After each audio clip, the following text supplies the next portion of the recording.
To Congressman Rick Allen. Congressman, welcome to National Report. Thanks for taking the time. I know you and other congressional members are set to receive an in-person classified briefing from the Biden administration later this week on the situation in Ukraine. What questions, concerns do you have going into that meeting? Well, first, I think the Ukrainian people have captured the hearts and minds of people around the world.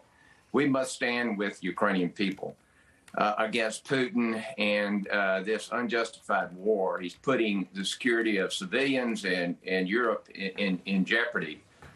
Certainly, there needs to be additional sanctions. The sanctions should have been initiated earlier. I think the reason the president is being slow to sanction is because obviously it's going to cost the American people. And because of his energy policies, we're seeing what's happened at the gas pump, and that's just going to go up. Yeah, we were showing images of President Biden arriving back to the White House this after a weekend in Delaware. Sir, your analysis of President Biden's handling from the United States perspective of the invasion of Russia into Ukraine throughout this period? Well, just look at the polling. I mean, he's underwater.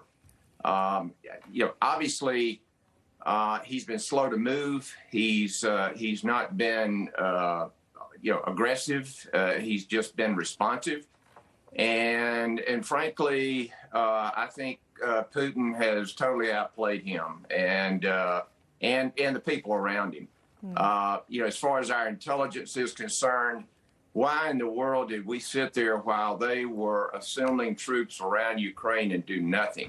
I mean, were they believing that Putin was not going to do this? And look what we're seeing play out before us, our television screens today. It's evil. I mean, it's things that you wouldn't think we'd see in this world today. Yeah. But Putin is deranged, and you're dealing with somebody that you're going to have to get ahead of him. The reports coming in from the State Department now, Russia had destroyed schools, hospitals, and homes throughout this conflict. You'd mentioned oil prices, the fact that Americans are noticing it here at the pump. White House Press Secretary Jen Psaki weighed in on the oil supply crisis that we could face. Take a listen to what she had to say. On oil leases, what this actually justifies, in President Biden's view, is the fact that we need to reduce our dependence on foreign oil, on oil in general, and we need to look at other ways of having energy in our country and others. One of the interesting things, George, we've seen over the last week or so is that a number of European countries are recognizing they need to reduce their own reliance on Russian oil. A focus on renewable energy as well. Is that realistic at this time? I would like to have a moment with Jen Psaki and just explain to her that 18 months ago, we were energy independent. We were exporting oil natural gas, LNG, to Europe. We were positioned to step that up. Yet today, what are we doing? We're buying anywhere from 200,000 to 500,000 barrels a day from Russia. I mean, what kind of energy policy is that?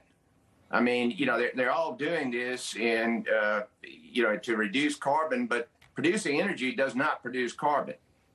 Why aren't we energy independent? And frankly, I have written a letter to the president to be delivered today to announce in the State of the Union that he is going to return to the Trump administration policies and what we did in the Congress when we had the majority to make this nation energy independent. It is critical in this day and time to have that kind of power and influence in this world.